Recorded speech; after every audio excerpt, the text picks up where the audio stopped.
let's do another example, and for this function we're actually going to have something a little bit different. We're going to have a little twist in the problem.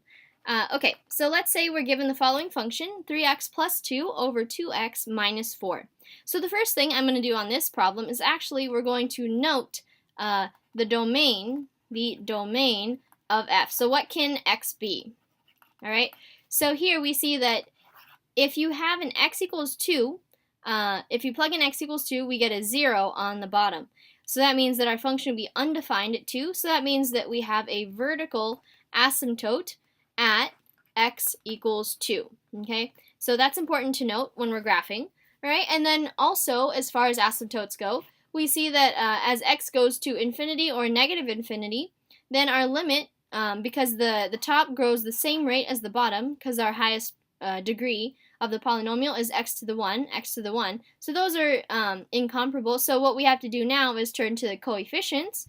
So we get that a horizontal asymptote is at y equals 3 over 2. So basically, as time goes along and we go to infinity in both directions, so infinity in this direction, infinity in that direction, our graph will level off to some horizontal height. Okay? So keep these in mind. We'll use those later when we're referencing them for the actual sketching of our graph. Okay? So now let's turn to our first and second derivatives to get some more information.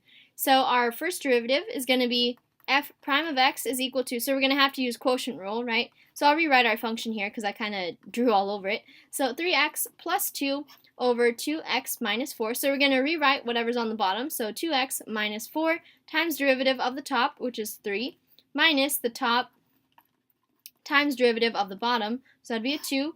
And then this is all over whatever is on the bottom, quantity squared. Okay? So this is going to turn out to be a 6x minus 12 minus 6x plus 4. Okay, so we have something like that. And then we have 2x minus 4 squared on the bottom.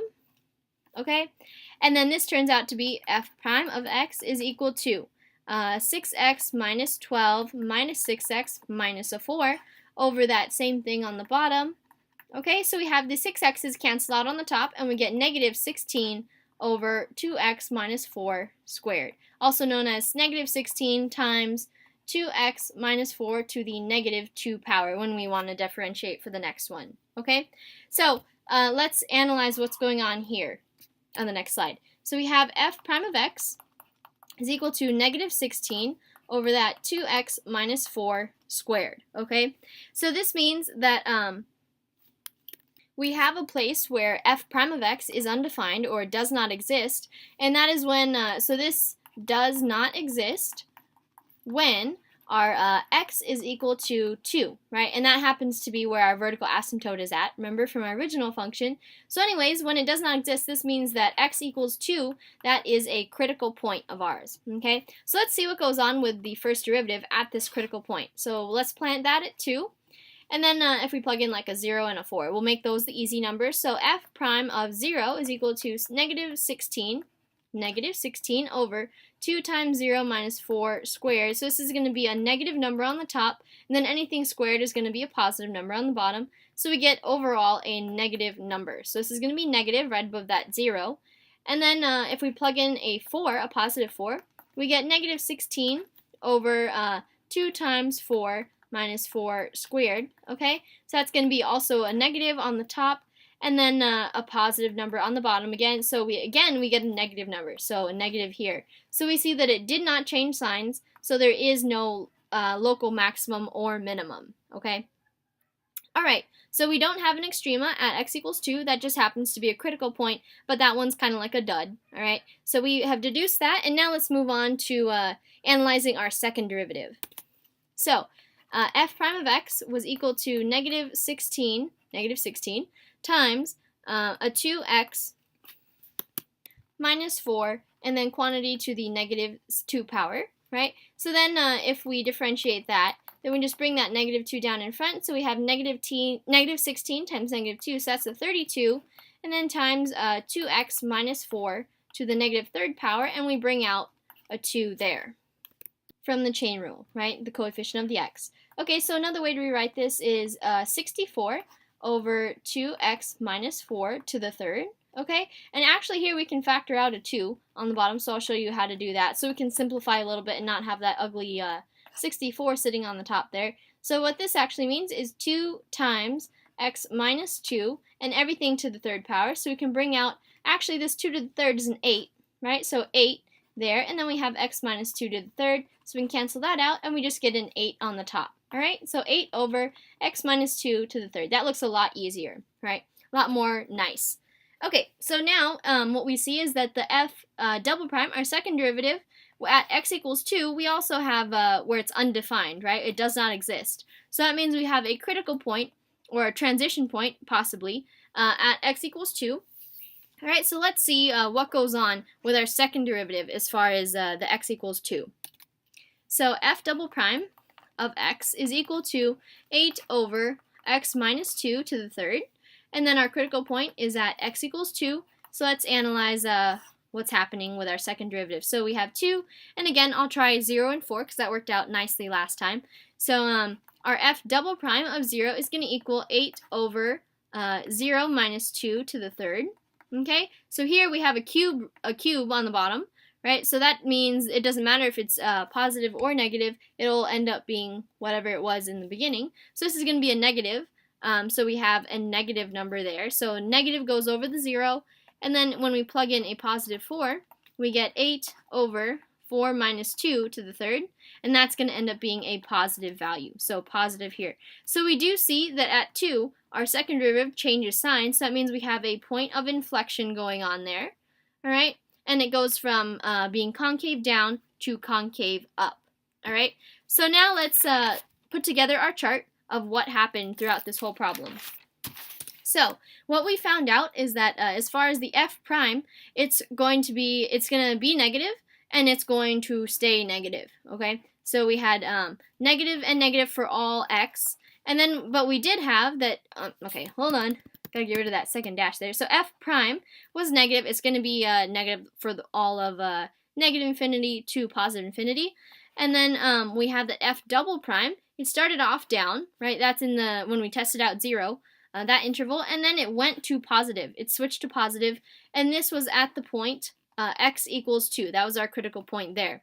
Okay, so if we draw our little chart, this is what we get. Okay, something like that. And so our intervals, because our critical point is at x equals 2, so our interval is going to be based around 2. Okay, so we have 2 being like the dividing line. Okay, so let's write what each of these signs signifies. So the f prime being negative, that means that our original function is decreasing. So it'll be decreasing for all of infinity there, right? And then f double prime, for when it's negative, that means that we are concave down. And then it switches over to being concave up. All right, so this piece here, so in this column, what we have is that this graph looks like it's decreasing and it's down like a frown, so it looks like that, okay? And then what we have is that we have decreasing, but this time it's concave up, so it looks like this, okay? All right, so let's put this all together on the next slide, and let's actually graph our function. So we have f of x is equal to 3x plus 2 over 2x minus 4. So again, we can't forget those vertical asymptote, that's at x equals 2, and a horizontal asymptote is at y equals 3 over 2. So that's like 1.5, right?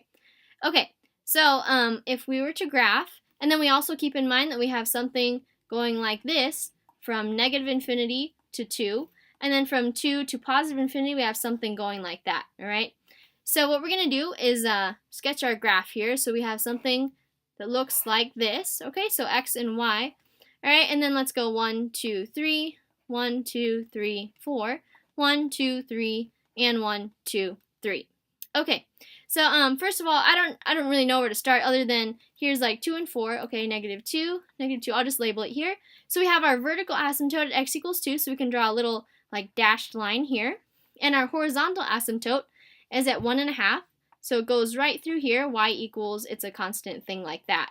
Okay, so now what we do, so to the left of 2 we have to have a piece that looks like this, and to the right of 2 we have to have a piece that looks like that.